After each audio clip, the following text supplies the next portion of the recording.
Stéphane Bern et Mathieu Noël. Historiquement vôtre. Il y a quelques mois encore, avant d'affronter Stéphane Bern dans l'épreuve du quiz, Clémentine Portier-Kaltenbach puisait dans sa culture encyclopédique pour lui lancer quelques pics bien sentis, de sorte à le désarçonner avant même le début du combat. Désormais, elle est plus concise, elle va à l'essentiel. Clémentine, un mot pour Stéphane avant le quiz ? Mort au con. Merci. Jouons à Bern to be alive. Question numéro 1 pour vous, Stéphane. Le rôle d'un ami, c'est de se trouver à ses côtés quand il est dans l'erreur, puisque tout le monde le sera quand il aura raison. N'y voyez pas un message personnel, c'est une citation de Mark Twain. L'écrivain américain a été le premier à écrire un roman sur une machine à écrire. Vrai ou faux ? Mark Twain. Ah oui, ça peut le faire, oui. C'était un romancier très populaire, donc est-ce qu'il aurait pu bénéficier d'un des premiers prototypes de machine à écrire ? Il mort sur c'est fin du 19e, vraiment, oui. Moi, je dirais oui, ça moi me aussi, ferait j'aurais bien. envie que ce soit le premier. Mon intuition, c'est oui. Vous avez gagné. Quelle bonne intuition, c'est vrai, c'est ce qu'il a confié dans son autobiographie. En 1874, il achète une Remington pour $125. La machine à écrire va devenir culte pour bon nombre d'écrivains. Un an après l'avoir achetée, Mark Twain écrit à Remington pour se plaindre car il passe son temps à jurer à cause de ses dysfonctionnements. Question numéro 2 pour vous, Clémentine. Lequel de ces mots dans notre temps désigne un homme qui fréquente les prostituées ? Un gargouilleux, un houillé ou un grippe-minot ? Ça, c'est une question pour Clémentine. Elle adore ces expressions anciennes. Oui, ça c'est vrai, mais alors, moi j'aime bien le houiller.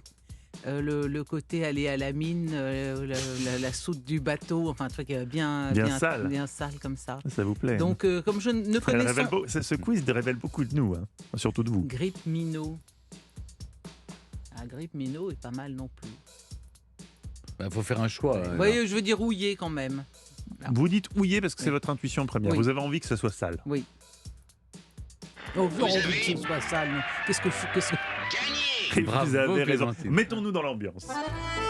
Ah, c'était le pari qu'on aimait. Oui, un houillé, c'est quelqu'un qui fréquente les loueuses de charme, mais c'était aussi un proxénète, un gargouilleux. Vous savez ce que c'était un gargouilleux ?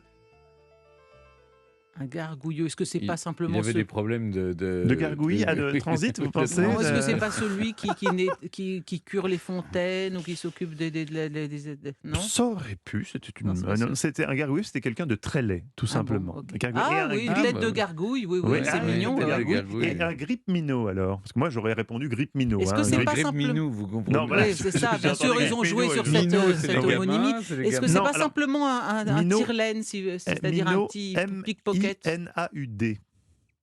Ah, bah c'est peut-être pas loin de ça alors. Moi, je dirais C'est un un voleur, pickpocket. C'est pas un voleur. pickpocket, c'est un homme rusé et hypocrite. C'est aussi le nom d'un chat dans Le Chat, la Belette et le Petit Lapin de La Fontaine. Mais oui, bien sûr. Bien Oui. sûr. Question numéro 3. Pour l'instant, très Pas mal. gros Là. Je suis niveau assez dans ce contente quiz. de moi, on là, est je dois à dire. un Je pourrais partout. avoir un quart de point, là. Ah bah non, vous n'avez pas donné de réponse J'avais supplémentaire. jamais entendu aucun de ces trois mots. Oui, mais enfin, vous y êtes allé au hasard. Vous avez Non, pas aviez du envie que tout, ce soit pas quelque du tout. chose de J'ai dit sale. le houiller, c'est vraiment c'est celui qui va à la mine, quoi, au charbon. Ah oui, à tous Dans les les sens du terme. profondeurs. Question... Oui, on a compris. on a l'image. Oui, on voit un endroit obscur. Mais bref, question numéro 3. Stéphane, c'est pour vous.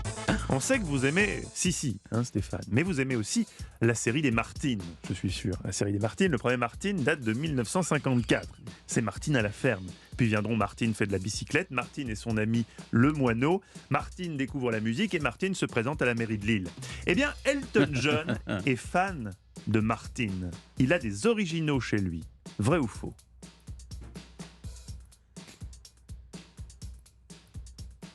Moi, je comprendrais Vous ça êtes- tout à fait. Vous n'êtes jamais allé on chez Elton garderait. entre Lords Est-ce que vous avez lu, quand vous étiez petit, Stéphane, les Martine à la clubs plage. des 5 ou les Oui. clans des... Bien sûr. J'avais le club, Bon. le club des...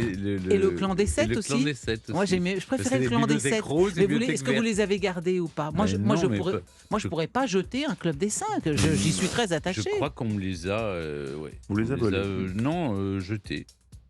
À la fin de mon enfance. Et Martine, Oh. les dessins sont très délicieux. C'est vraiment une Je dirais oui, parce très que acidulée. vous savez, il a une maison à Nice. Oui, pas dégueu, donc, hein. ouais, Enfin, qui est pas mal, oui. oui. Bon, À mon avis, oui. Vous verriez bien des Martines dans Mais la tout à déco. un fait, peu. c'est comme les albums du Père Castor, on les Écoutez, garde. si c'est pas le cas, Oui. si non è vero è ben trovato. Voilà. Alors découvrons la réponse. Vous avez perdu. Vous avez perdu. Mais je vais vous dire, Stéphane, parfois je suis dur avec vous. Mais Ouais. là, j'aurais répondu exactement comme vous. Parce Ouais, que ouais. pour moi, Elton John, collectionnant des Ouais. Martines, ça Bah faisait oui. sens. Oui, tout à Oui. fait. Et C'est- en même temps, cette question existe pour une bonne raison, c'est qu'une autre star, immense star de la pop, était fan de Martine, complètement improbable. Quoique, quand on y réfléchit, ça fait presque Michael froid dans Jackson. le dos. Michael Jackson, Jackson, un mais demi-point oui. pour Clémentine, un demi-point pour Clémentine. Michael Jackson, il avait même rencontré à plusieurs reprises Martine. Marcel Marlier. Ah non, Martine, non.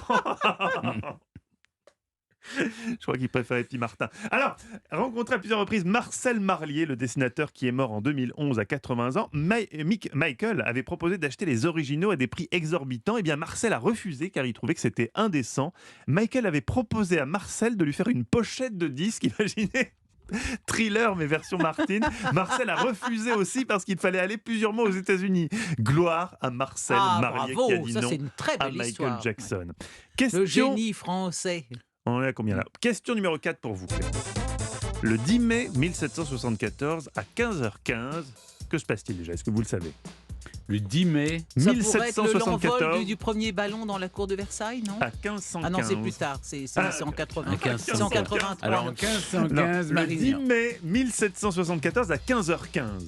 Oui. Un événement très important. Enfin, Bah, Alors, vous les royalistes, Bah, on c'est- se Non, mais- réveille. il y a le mariage, non, la mort de Louis XV. Un demi-point pour Stéphane, Bravo. déjà. Ouais. Mort de Louis XV. Ah, voilà. Le chambellan porte un chapeau à plumes noires, il ouvre la fenêtre et s'écrie « Le roi est mort ». Puis change de chapeau, celui à plumes blanches, et dit « Vive le roi ». Et puis c'est l'embaumement. Le cœur du défunt est momifié et porté dans une église. Vrai ou faux? Non, non, alors là. Ah bah, ça me Elle paraît a- évident. Elle Non, a mais- écrit un livre Mais là-dessus. non, mais non, mais. Oh, Non, mais, et abattu. Oh. abattu. mais en plus de ça, si vous voulez, on sait bien que le Et on n'a malheureux pas pu le Louis faire sur XV avait Louis la XV. petite vérole, son corps Oui. s'est s'est décomposé décomposé. à vitesse grand V. Normalement, c'est ce Ouais. qu'on faisait, mais là, On on n'a l'a pas pas pu fait. l'embaumer, son corps était déjà quasiment liquide et en putréfaction 48 heures après sa mort. Et nul n'a suivi son convoi. Non, il était très mal aimé au moment de sa mort et surtout, chacun fuyait les vapeurs méphitique qui émanaient de sa dépouille. Les vapeurs méphitiques. Vous avez gagné. C'est une réponse parfaite suivie de son explication rigoureuse. C'est faux, évidemment. Vous l'avez raconté devant l'état du corps. Les médecins refusent. Louis XV est mort de la petite vérole. Croûte, gangrène, infection. Ça vous a plu, vous en voulez encore. Tout sur Louis XV ce soir avec Stéphane Bern sur France 3, 21h05. C'est Secret d'Histoire. N'ayons pas peur de dire, il n'y a pas mieux sur le service public. Non, il y Bravo a pas mieux. Stéphane, mais vous avez néanmoins perdu. Victoire Bravo. de Clémentine Portier-Keltenbach. Ah Là, bah vous- oui, elle me bat de... Et oui, parce qu'il y a eu des oui. demi-points qui ont Bah, été sur accordés comme ça. Elton Ah, il faut être John et vif, hein. Martine. C'est Elton John qui m'a perdu. Elton John vous a perdu. Goodbye, Candle in the Wind. Oui. Europe 1, historiquement vôtre.